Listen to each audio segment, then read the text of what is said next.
Now this is pretty disturbing, actually. You know, we keep looking back and saying, well, you know, Hitler did this before he really came to power, and once he got into power, he started removing anybody that was in his way, firing people, changing the laws, etc. And every time our president does something similar, we remind each other that, hey, didn't Hitler do something like that too? Yeah, that's interesting. And this massive purge of officers and higher rankings in the military, which is incredible. Never before has such a number of people been fired for basically no reasons given, just firing everybody. So as you know, the Senate, thanks to, I believe, Harry Reid, passed or changed the rules, right? If it doesn't work, just change the rules. Change the rules. Make it work. Change the filibuster rule, so we can't do filibusters anymore. The other members cannot do filibusters, which have stopped the confirmation of people that the president has handpicked from becoming whatever it is position that he wanted them to get into. So this is something that's, I'm going to give you the most disturbing number that shows you something is definitely afoot here. Senate confirms Obama's judicial nominee under new filibuster rule. Now this is back in December, by the way, but this is very relevant. Republicans unable to block judge's appointment to influential court position after rule change to favor majority party. Patricia Millett in June, that's the photo. The Senate confirmed a key judicial nominee of President Barack Obama on Tuesday, supplying a quick example of how rule changes enacted last month have shifted power to the majority party and altered the way the chamber does business. So it goes on to say how it was very easy for them to nominate her. Have a nice day. There's no filibuster, because if there was a filibuster, she wouldn't have been nominated. Now, we got to get to the numbers. Here we go. Democrats have long accused Republicans of blocking Obama nominees to advance unrelated legislative goals. Of 128 filibusters of nominees in the history of the Senate, half of those have occurred during the Obama administration. If that doesn't tell you there is something going on here, something is majorly afoot in our country, in our system of government, that they are trying to rapidly change, and there are some congressmen and women, Senate as well, senators, who are trying to stop these things from happening, but they just keep hitting roadblocks every time they try. Here's another example. Change the filibuster rule, and now we can nominate anyone that they want. with a simple majority, I guess is what the issue was. So 128 filibusters in the history of our country. That's more than 200 years. 235, something like that, years. 128, and you mean to tell me that half of those have occurred during one president's administration, which also includes, you know, 2000, in other words, from 2008 when he was elected, or technically 2009 when he really stepped foot in office, until present, because he's on 2 terms, right? But he's kind of still, you know, he's only halfway through his 2nd term. So it's 1.5 terms. They've already used half, not used, but half of the filibusters that the Senate has ever done. Half of them have come under Barack Obama. On one side, that does make you feel a little tiny bit better for only one reason. It shows that there are some people out there, senators, congressmen, who care and didn't just want to let him appoint all his people. Because what happens when you appoint all your people? It's an oligarchy. They never find you guilty. They'll never prosecute you. They'll never say anything you did was wrong. The law is going to blatantly say something that a moron can understand and makes perfect sense. And they're going to say, well, the president passed this executive order that says, no, that's not true.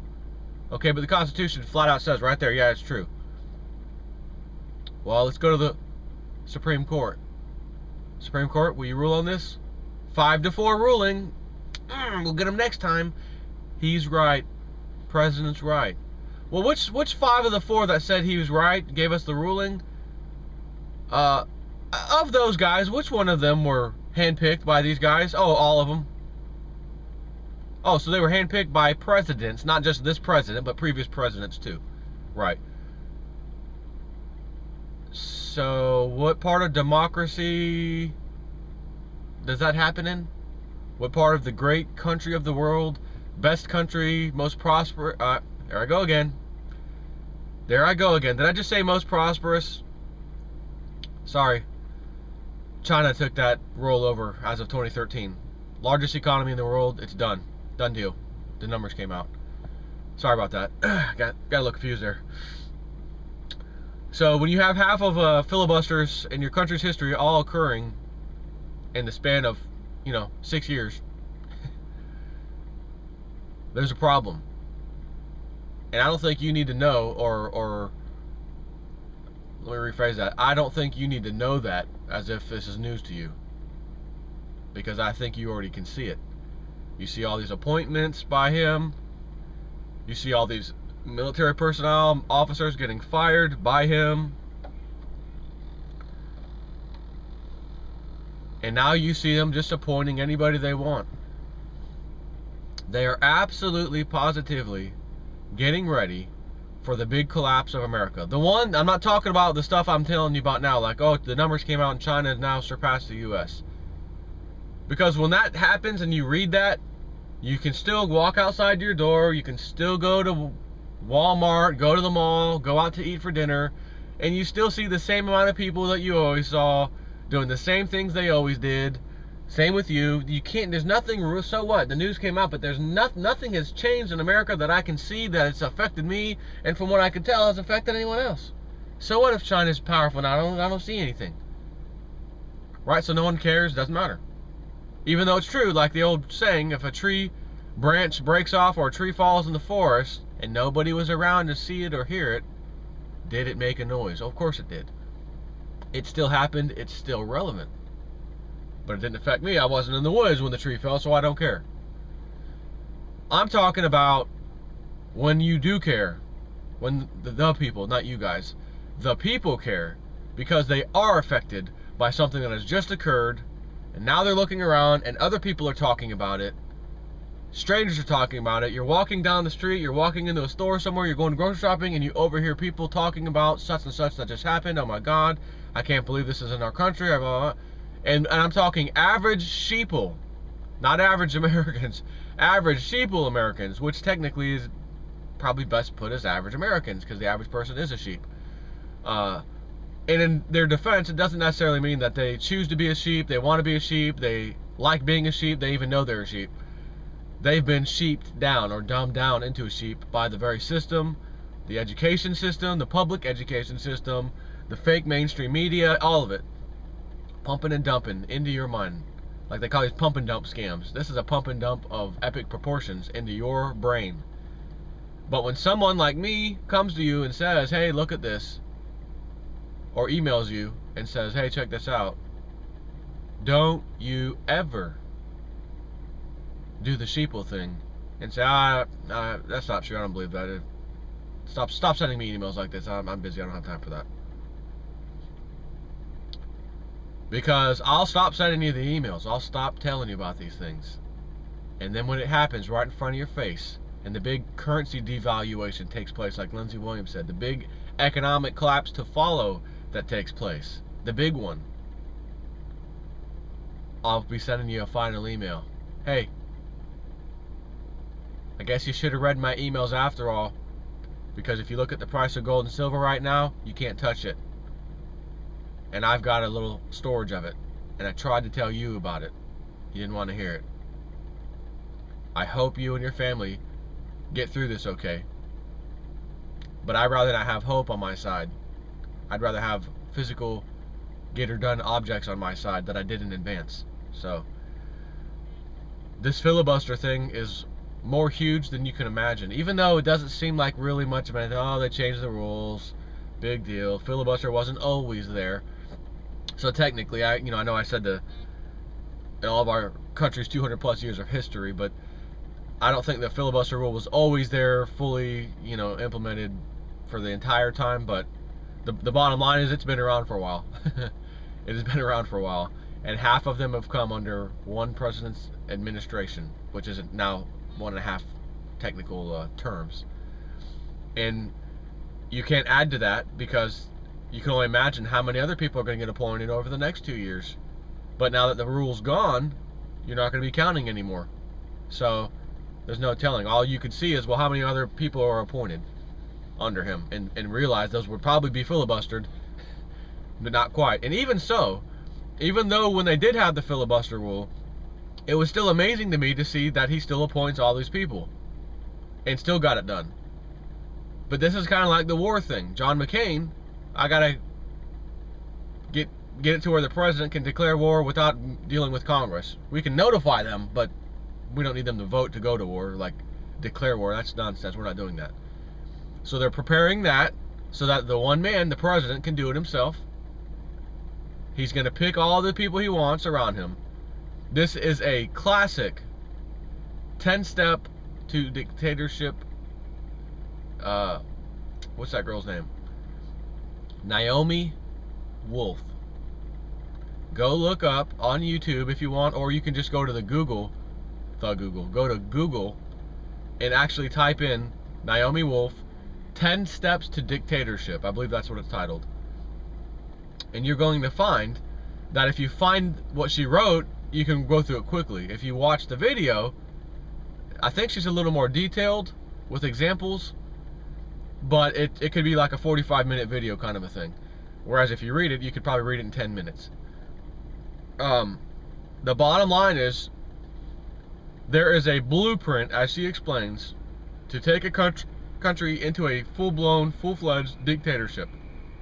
And every dictator you've ever heard about, over the last 100 years especially, a little longer than that, that she focuses on, to say, here's the most recent ones that we all could agree on, that we know were dictators, from Mao to Hitler and all this, right? They follow the same 10 steps. I mean, every one of them. And she rattles off, step 1, here's what they start to do. Step 2, you'll see this happening. Step 3, they'll do this. One of the steps is detain and release. Detain and release. Detain, we can charge you, we can hold you for 3 days, and then no charges dropped, have a nice day. Right? No-fly zones on the airport, or not no-fly zone. You're on the no-fly list. You're technically detained, you can't get on an airplane. Well, but how do I get off the list? We don't know, we just know you're on it. Okay.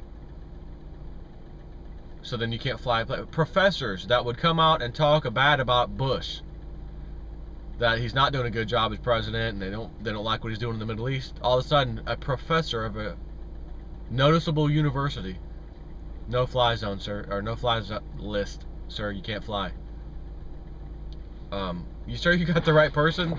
Not another one of me with the same name. No, it's you. It's definitely you. Can't fly, sir. So I just read the other day, I could have swore that a judge ruled that whole no-fly crap list is unconstitutional.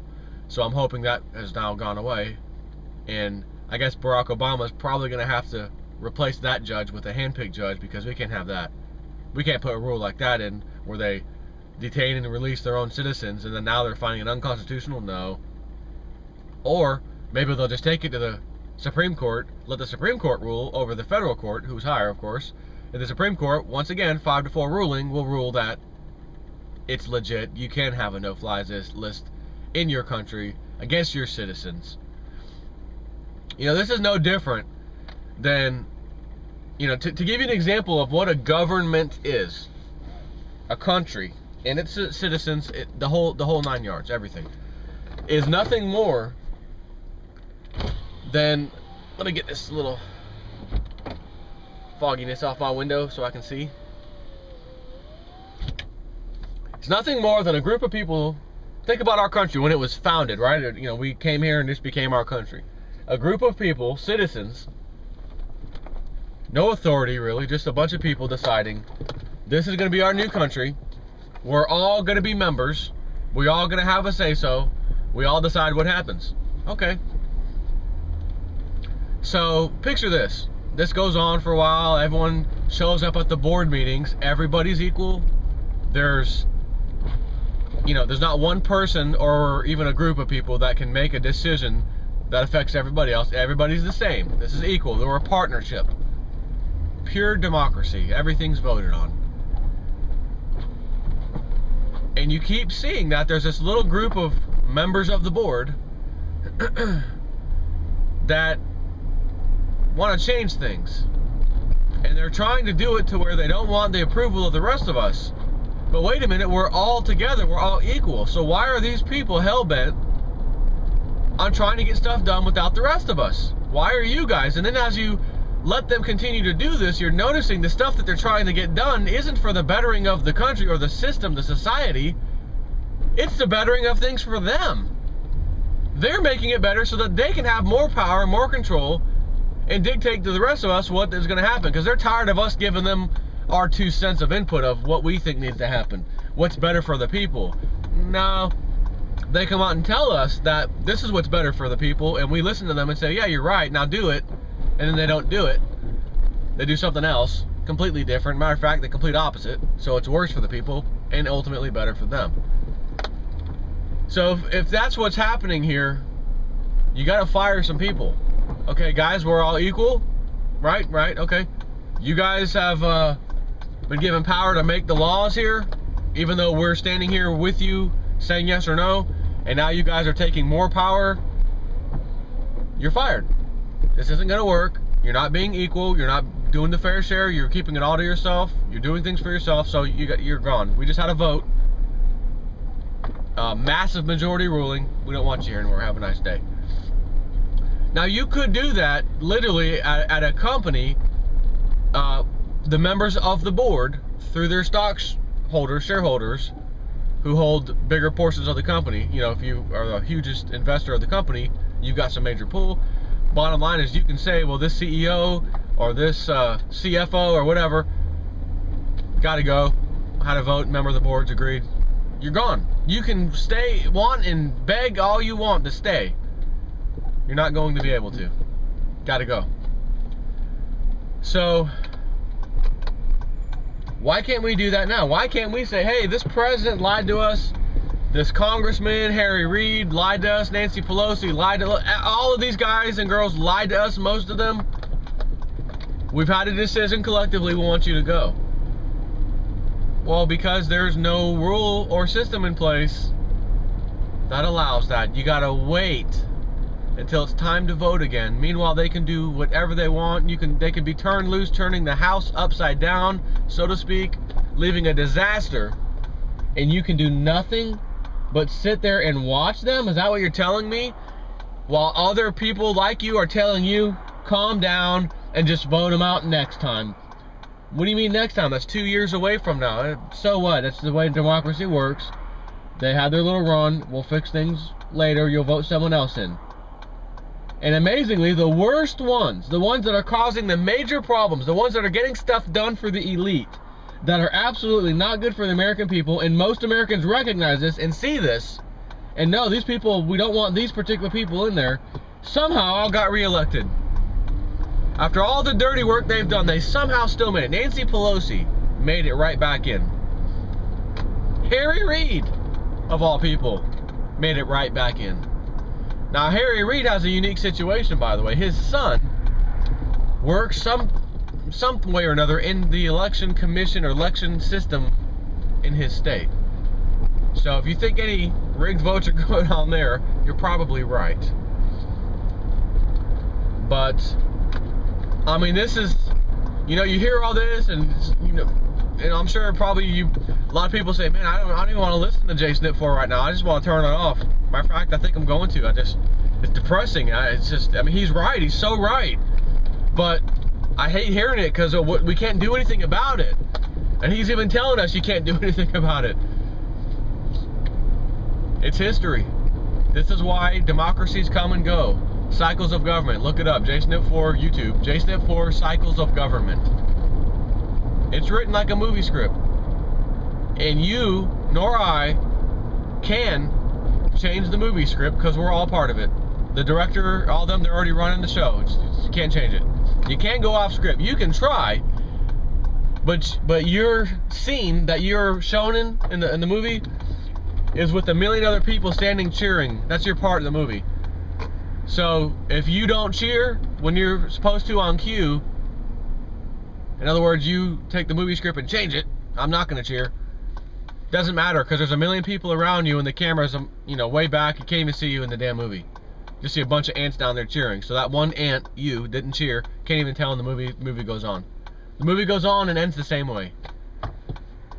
The bottom line is, if you know this is the case, and you even have the foresight to know how the damn movie ends, because you played in it, or you have the knowledge, and you can see the writing on the wall, you can see the things happening that are telling you, yes, you're right, this is not going to end well, then by God, do something about it.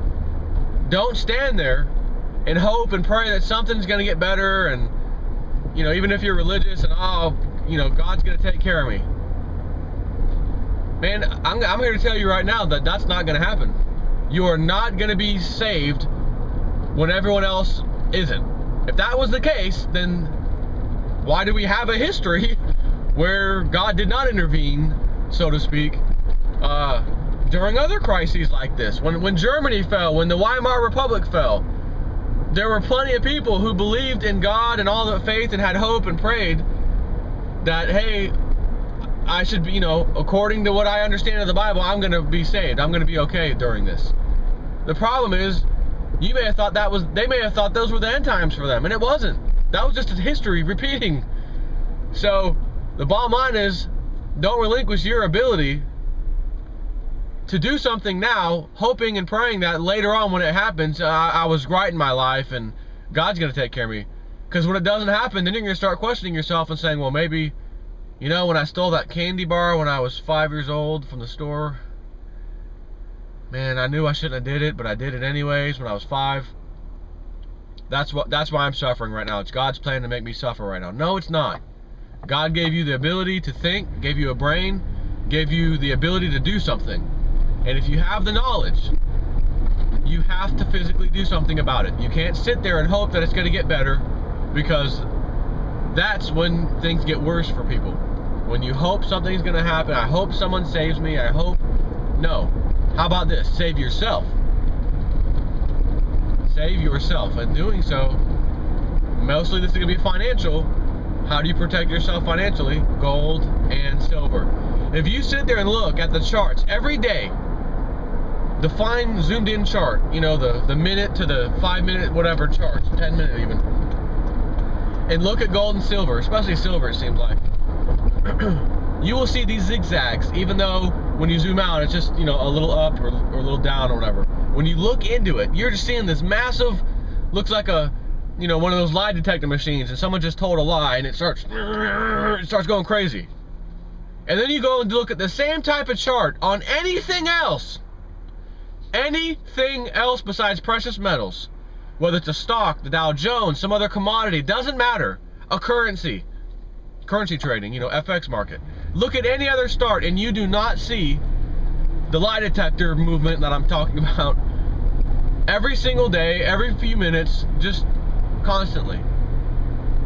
Why would only gold and silver do that? That's because they want to break out so bad, and people see it, and investors see it, and they know it. And they start putting money, and they start causing it to go up, and the elite have to smash it every time. Sell more paper. Sell more paper. It's all automatic, which is why these moves look just up and down, it's all automatic. So, that's something that's, to me, blatantly obvious that something's going on. This is not normal. This is not a normal rhythmic move, if you will, of what a stock or anything that's being traded on Wall Street should do. Is, under some certain circumstance, company came out today, the fourth quarter number is worse than terrible. You hear the news talking about possible bankruptcy. That's when you can see stuff like that. While it's plummeting down, you can see the craziness. But even then, a lot of times it's not even crazy. It's just waterfall sell. But for some reason, gold and silver, every day, no matter what the price does, whether it's up 40 cents or down 40 cents or whatever, it's going crazy. That is the automated system keeping the price down the whole time. Selling paper to keep that price down. Plain and simple. And I can't tell you how much stuff I've read day after day, this week, last week, about gold and silver, gold and silver, gold and silver. I mean, just in 2 weeks, I've everywhere I look is about gold and silver, and interesting things happening in those two markets. And this is the beginning of the year. We've got a while to go. So all I can tell you is that the whole filibuster thing is disturbing, and you need to go and watch the video or read it online. Naomi Wolf, The 10 Steps to Dictatorship. And if you want to give yourself a bonus, watch JSNIP 4, The Cycles of Government on YouTube. This goes back to Roman times, Aristotle, these guys, philosophers, these guys, they nailed it. They quickly saw it. And of all these different types of governments, there's sub-types. And these types only last a certain amount of years normally. And it goes on to show you. And when you start to say, well, where's America at? You start to say, oh my God, we're actually due right now. Right now is prime time for the changing of this type of government known as a democracy. So again, it's a cycle. And that's exactly what it is. That's what they call it. That's what these old philosophers call it. The cycles of government. So, that's all I got for you. Take care.